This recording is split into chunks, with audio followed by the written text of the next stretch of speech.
Chapter 90. Heads or Tails. De balena vero sufficit, si rex habit caput, e regina cadam. Bracton, L3, C3. Latin from the books of the laws of England, which taken along with the context means that of all whales captured by anybody on the coast of that land, the king, as honorary grand harpooner, must have the head, and the queen be respectfully presented with the tail.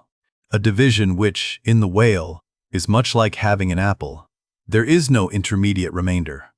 Now as this law, under a modified form, is to this day in force in England, and as it offers in various respects a strange anomaly touching the general law of fast and loose fish, it is here treated of in a separate chapter, on the same courteous principle that prompts the English railways to be at the expense of a separate car, specially reserved for the accommodation of royalty.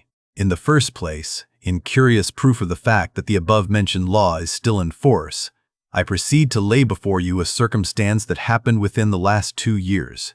It seems that some honest mariners of Dover or Sandwich or some one of the Cinque Ports had, after a hard chase, succeeded in killing and beaching a fine whale which they had originally descried afar off from the shore. Now, the Cinque Ports are partially or somehow under the jurisdiction of a sort of policeman or beadle, called Lord Warden, holding the office directly from the Crown, I believe. All the royal emoluments incident to the Cinque Port territories become by assignment his. By some writers, this office is called a sinecure.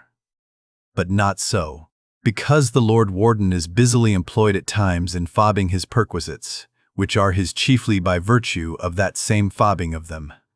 Now when these poor sunburnt mariners, barefooted and with their trousers rolled high up on their eely legs, had wearily hauled their fat fish high and dry, promising themselves a good L50 from the precious oil and bone, and in fantasy sipping rare tea with their wives, and good ale with their cronies, upon the strength of their respective shares, up steps a very learned and most Christian and charitable gentleman, with a copy of Blackstone under his arm, and laying it upon the whale's head, he says, "Hands off! This fish, my masters, is a fast fish. I seize it as the Lord Warden's." Upon this, the poor mariners in their respectful consternation, so truly English, knowing not what to say, fall to vigorously scratching their heads all round, meanwhile ruefully glancing from the whale to the stranger. But that did in no wise mend the matter, or at all soften the hard heart of the learned gentleman with the copy of Blackstone. At length one of them, after long scratching about for his ideas, made bold to speak. "Please, sir, who is the Lord Warden?" "The Duke." "But the Duke had nothing to do with taking this fish. It is his. We have been at great trouble and peril and some expense, and is all that to go to the Duke's benefit, we getting nothing at all for our pains but our blisters. It is his. Is the Duke so very poor as to be forced to this desperate mode of getting a livelihood? It is his. I thought to relieve my old bedridden mother by part of my share of this whale. It is his. Won't the Duke be content with a quarter or a half? It is his." In a word, the whale was seized and sold, and His Grace the Duke of Wellington received the money. Thinking that, viewed in some particular lights, the case might, by a bare possibility in some small degree be deemed, under the circumstances, a rather hard one, an honest clergyman of the town respectfully addressed a note to His Grace, begging him to take the case of those unfortunate mariners into full consideration. To which my Lord Duke in substance replied, both letters were published, that he had already done so, and received the money, and would be obliged to the reverend gentleman if for the future he, the reverend gentleman, would decline meddling with other people's business.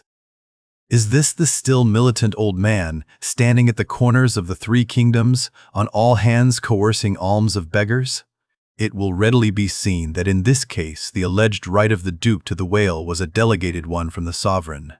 We must needs inquire then on what principle the sovereign is originally invested with that right. The law itself has already been set forth.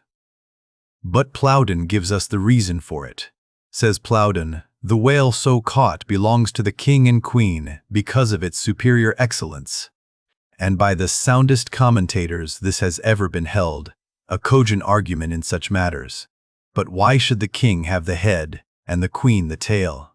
A reason for that, ye lawyers, In his treatise on Queen Gold, or Queen Pin Money, an old King's Bench author, one William Prynne, thus discourseth, "Ye tale is ye queens, that ye queens' wardrobe may be supplied with ye whalebone." Now this was written at a time when the black limber bone of the Greenland or right whale was largely used in ladies' bodices. But this same bone is not in the tail, it is in the head, which is a sad mistake for a sagacious lawyer like Prynne. But is the queen a mermaid, to be presented with a tail? An allegorical meaning may lurk here. There are two royal fish so styled by the English law writers, the whale and the sturgeon, both royal property under certain limitations, and nominally supplying the 10th branch of the Crown's ordinary revenue. I know not that any other author has hinted of the matter, but by inference it seems to me that the sturgeon must be divided in the same way as the whale, the king receiving the highly dense and elastic head peculiar to that fish, which, symbolically regarded, may possibly be humorously grounded upon some presumed congeniality. And thus there seems a reason in all things, even in law,